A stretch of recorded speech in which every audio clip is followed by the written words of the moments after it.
going down the digestive tract, in that it hurts you a little bit. Yes. And creates inflammation in the gut. And so again, I've had allergy tests, I've had the celiac test, it's all come back negative. Mm-hmm. And I think my problem with it is that as it's going down the digestive tract, it's creating little sores. Yes. Tiny, almost like a pin, that just pricks you along the way. And the gut is referred to as the second brain. Yes. Apparently in the gut, there's enough brain cells in there. It's the size of a dog's brain. And people might laugh at that and say, well, that's not a big brain. But actually, dogs are very intelligent. And so yes. It is difficult to understand why things go wrong in the gut. And we're all very unique in what we can tolerate. But it is well proven scientifically now that we can cause problems within the gut, as 85% of the serotonin comes from the gut, which of course is responsible for our happiness.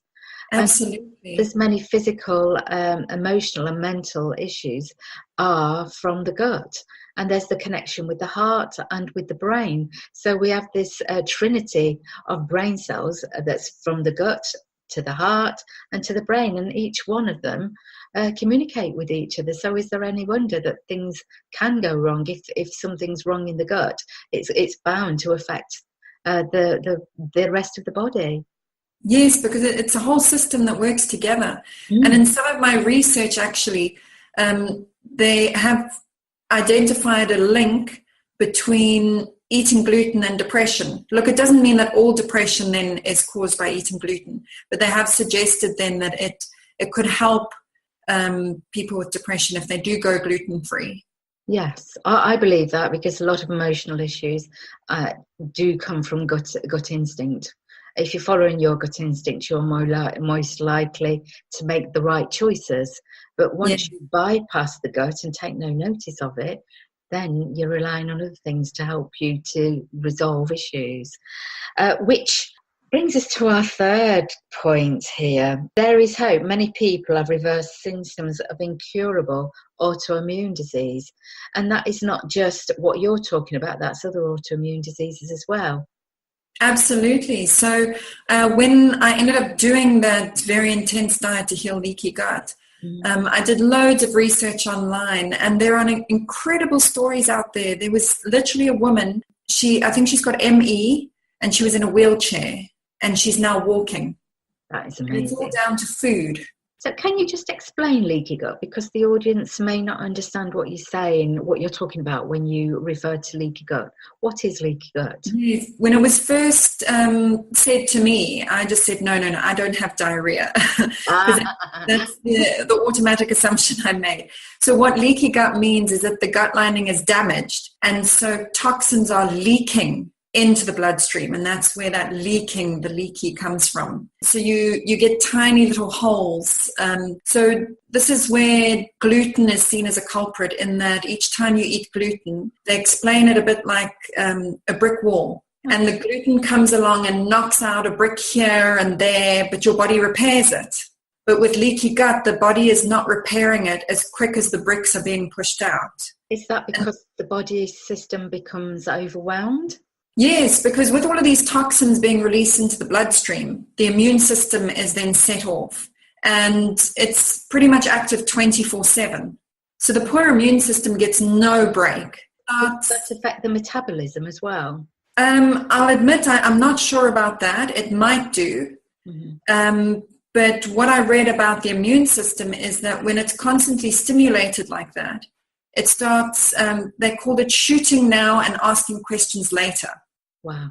So that's when you get autoimmune conditions, because the body starts attacking itself because it's confused, it's exhausted. Yes, yeah.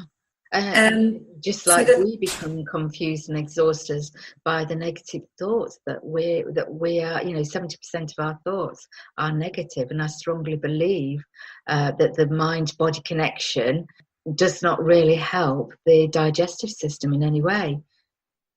Oh, yes. Because I know as a child, if there was something I didn't want to do at school, I loathed swimming lessons. I would get a sore stomach. Because it puts you into the fight-flight response.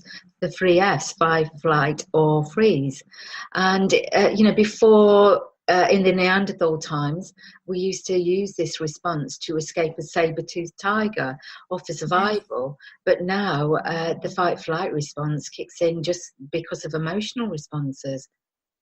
And just our daily stress. Yeah, absolutely. And that's actually where the Reiki and the energy healing comes in as well, in that you can be a skeptic and not really believe that any of it works. But what is scientifically proven is that the relaxation that it induces kickstarts the parasympathetic nervous system, and that deals with all the stress hormones that come about through the fight or flight response. Gosh, it is amazing. I have had Reiki myself, and the effects of it lasted for a few days afterwards too. Absolutely. A lot of my clients say it's the best 2 nights sleep that they have. And what amazed me as well during that Reiki session is the person doing the Reiki could actually feel the heat at the points that was affecting me. Oh, yes. Very yes, intuitive. My hands really heat up. Yeah. And then I know that's a sign for me personally. Each Reiki practitioner is a bit different. Mm-hmm. Some people will feel tingling or heat. I feel a combination. Other people know that if it's really cold for them, they must stay there. But for me, if it really heats up, I know I must stay there. Yeah. And my clients feel it because I use a combination of touch and no touching, depending on the area or what I'm guided to do. And when I have touched my clients and they've really drawn a lot in, I've had them comment afterwards. One lady said it was going through her mind that I'm probably not very good with pastry. So when you perform Reiki on people, are there follow-ups, or is it 1 session or 2 sessions? How many sessions does it? It's totally individual. Look, I would suggest, for something, if they are dealing with endometriosis or, any other women's health issues or, any sort of long-term illness, I would suggest a few. I mean, if you take it, I was giving myself Reiki every day. Mm-hmm. For I think it was a minimum of 3 months, and then I continued because I had results. You have your own practice in Battersea, don't you? Yes, but you also visit people in the London area, and you practice online as well. Yes, I do distance healing, so it doesn't matter where they are in the world. I can tune in with their energies, and send it to them at a convenient time for them. And what about surrogate work? Are you able to heal people who are not actually there through somebody else? Or? Yeah, so that's the distant healing. Yeah. I don't actually need a physical surrogate. I just tune into their energies. I can either just imagine them in front of me, or some of my training, they got us to use cushions, pillows, or even a stuffed animal, so that you can sort of get a sense for where you're moving your hands to direct the energy. That's some people have had results after just even 1 session. If they don't have such an intense illness or ailment, it can just take 1 session where they maybe need to release a bit of emotional trauma. But I like to leave it to the individual. They'll know. They'll be able to see the effects and know in their heart when they need to come again. I'm not really somebody who'd like to say, right, you need to see me once a week for the next 6 weeks. So if someone would want to get in touch with you, how would they do that, Liz? I guess the easiest is to go to my website. So that's www.lizfindlay.com. And you spell the Findlay Findlay. Okay. I'm also on Facebook as Liz Findlay Healing. Yeah, all my contact details are on my website. And I've joined Instagram as well, also Liz Findlay Healing. And of course, I will be posting all of your links along with the podcast.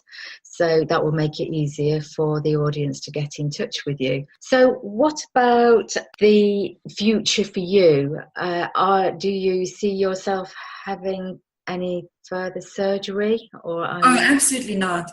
I'm now completely 100% symptom free. That my doctor has actually put this in past medical history. So on their computer system, it's no longer seen as current.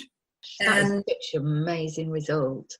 Yes, and the exciting news is now I've taken the decision to actually come off the pill, Because originally it was advised to me, because things were so bad, I actually had to take the pill continuously and just schedule in 4 bleeds per year. So when you're talking about the pill, you mean the contraceptive pill or medication? Yes, the contraceptive pill. Okay.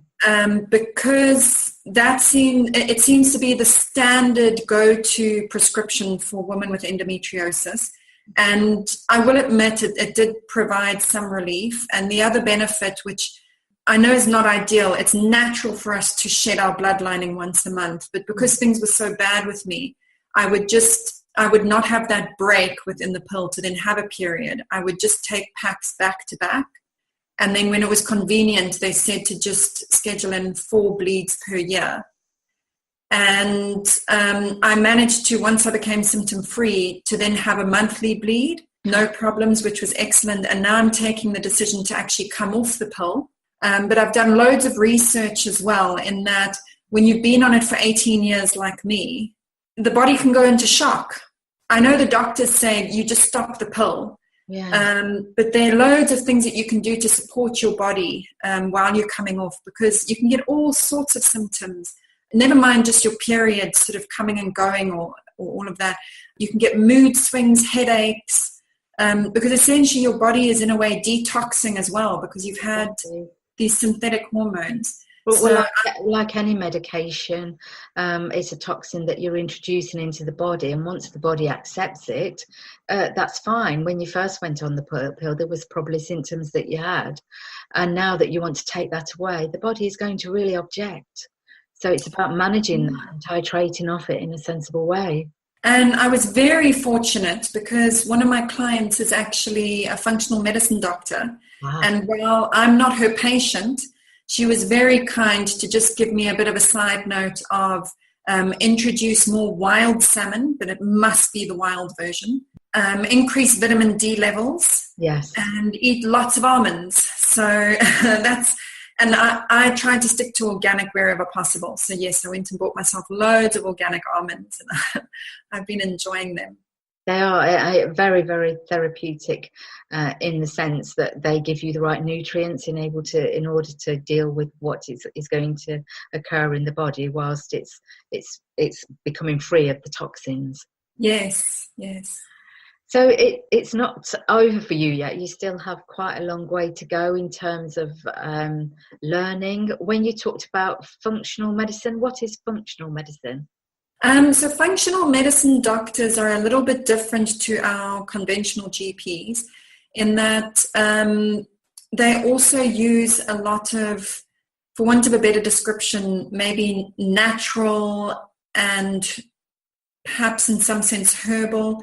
When I saw a functional medicine doctor about 3.5 years ago, I had some fatigue and some gut issues that we couldn't really explain. The NHS did some tests. They said they can see something's wrong, but they weren't quite sure what was going on. So I just took the decision to see a functional medicine doctor. And he diagnosed me with 2 different types of candida in my gut, which is yeast. But he didn't prescribe me any prescription drugs. But he's done all of the training that a normal doctor has done. He prescribed me all sorts of natural supplements to then deal with this and other issues in my body to get things running smoothly. And after all that I've been through and all the prescription drugs that I've been on and I'm now off, for me personally, I prefer the natural route. I prefer natural remedies, all sorts of things like that. And so that's why I'm also thrilled to be off the pain pills for the endometriosis. So Liz, what I am hearing is that you've actually taken responsibility for your own health and you're not expecting any tablets to fix you. Yes, and what's interesting is actually, if I do look back in my past, it's an interesting concept in that I used to feel some form of love and caring and nurturing every time I got a prescription from the doctor. I liked it. I felt very cared for. Yes. And I then finally came to the realization that these drugs, while they can be beneficial and they have their place, for the most part, it actually wasn't serving me for my highest and greatest good, and that I'm way better off with supplements and food. You can, they're amazing source of food out there, what we have available to us, that you can get many vitamins, minerals, and all of that.